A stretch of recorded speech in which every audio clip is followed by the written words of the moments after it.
Lietuvoje 10 valanda. Radio stotis Tavo balsas. Labas rytas visiems esantiems kartu su radio stotimi Tavo balsas. Programa iš Panevėžio, Aklųjų centro, čia mūsų eteryje iki pat 15 valandos. Visiems gero ir smagaus ryto. Čia mūsų eteryje, kaip ir visada, pačios įvairiausios informacijos laukia jūsų ir informacija apie dieną, ir orų pranešimas, aišku, ir horoskopas 12 zodiako ženklų. Tad visiems geros, puikios dienos ir likite kartu su radio stotimi Tavo balsas. Čia radio stotis Tavo balsas. Būtent taip šių metų rugsėjo 6 dieną su Panevėžio klausytojais pasisveikino naujoji radio stotis Tavo balsas ir laidų vedėjas Vidas. Aklųjų silpnaregių radijas, tai yra radio stotis Tavo balsas. Tiesiog turime čia studiją Panevėžyje, tai vyrukai Aleksas ir Regimantas darbuojasi dar su manimi iš kitų miestų ir jie man pasiūlė prisijungti prie jų ir transliuoti programą iš Panevėžio. Programa iš Panevėžio būna nuo antradienio iki penktadienio, nuo 10 iki 15 valandos. Tai aš čia ir darbuojasi būtent tada eteryje, o vėliau jau jie rengia informaciją, įvairią ir žinias, ir Aklųjų ir silpnaregių sąjungos naujienas, skelbimus skaito. Tai va, tokia buvo idėja ir rugsėjo 6 dieną mes jau pilnai startavom su radio stotimi Tavo balsas. Rugsėjo mėnesį internete pradėjo įsiveikti Aklųjų ir silpnaregių radio stotis Tavo balsas, transliuoja internetu visą parą. Radio eteryje skamba įvairi naujausia ir visų laikų muzika, įdomios laidos bei aktuali informacija. Muziką grojam labai įvairią, ir naują, ir visų laikų muziką, sakyčiau, iš kitų radio stočių išsiskiriam tuo, kad tiesiog sugalvojom prikelti tą sugalvojom prikelti seną lietuvišką muziką iš archyvų, tiesiog atradom daug tos įvairios muzikos, kuri dar buvo, pavyzdžiui, 90-aisiais audio kasetėse, 80-aisiais plokštelėse. Ir tos muzikos patalpinom pakankamai nemažai į fonoteką, tiesiog nusprendėm, kad ta muzika iš tikrųjų neturėtų numirti ir primenam, kokios buvo dainos, pavyzdžiui, 90-aisiais dar audio kasetėse ir supažindinam, aišku, tą ir jaunąją kartą, galima kartais netgi nusišypsoti, aišku, išgirdus vieną kitą tą muzikinį kūrinį, bet tiesiog buvo kažkada ta muzika ir mes ją sugalvojom tiesiog groti. Nuo antradienio iki penktadienio, nuo 10 iki 15 valandos transliuojamos tiesioginės radio laidos iš Panevėžio Aklųjų centro.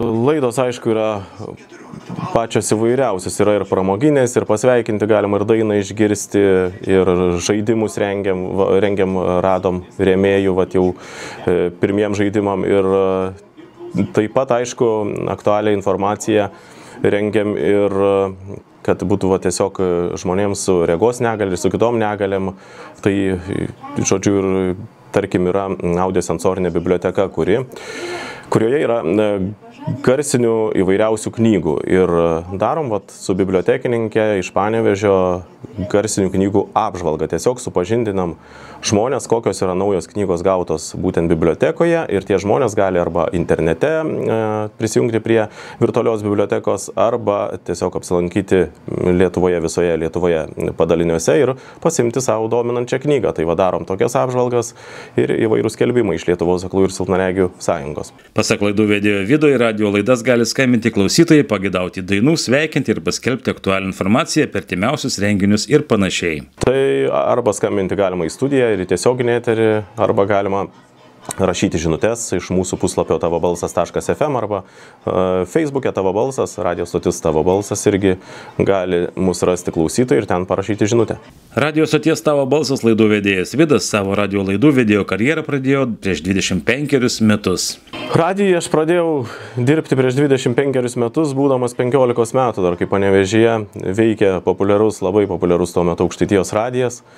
Tai tiesiog kažkada mokykloje dar teko pradėti vesti diskotekas ir kažkaip labai norėjau patekti į tą radiją.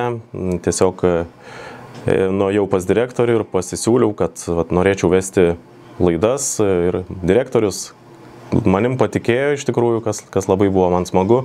Davė pasibandyti įrašus padaryti. Teko tais laikais, iš tikrųjų, tai buvo kažkaip rimtas požiūris į tą radiją ir teko labai daug įrašų daryti, kad išeičiau į eterį. Bet man pavyko ir 16 metų aš jau kalbėjau per Aukštaitijos radiją, tai nuo to viskas ir prasidėjo. Radio stoties Tavo balsas laidų vedėjas Vidas turi regos negalią, tačiau jam padeda šiuolaikinės technologijos. Tai aš naudojuosi kompiuteriu, kas yra labai gerai, tai yra dabar kalbančios programos sukurtos, jos tiesiog, kas yra ekrane, viską man skaito.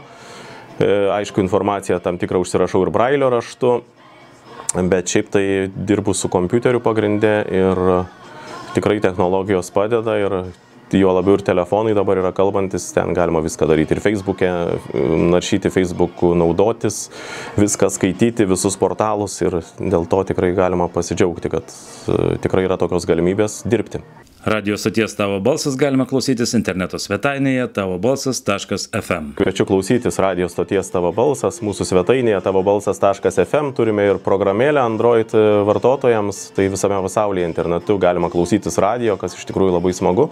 Tai kviečiu prisijungti, ar kažkokią informaciją visada galite rasti, mūsų kontaktus galite atsiųsti. Aišku, kviečiu dalyvauti radio žaidimuose, sveikinti, pageidauti dainų, žodžiu, pramogauti taip pat su mūsų radio stotimi, tai toks, sakyčiau, dainuojantis gyvas radijas, gyvas eteris pas mus pagrinde. Iš Panevėžio laidos visada gyvai, taip pat dar kolega Aleksas pirmadieniais daro nuo 10 iki 3 irgi laidas gyvam eterį. Tai tiesiog kviečiu klausytis. Čia radio stotis Tavo balsas.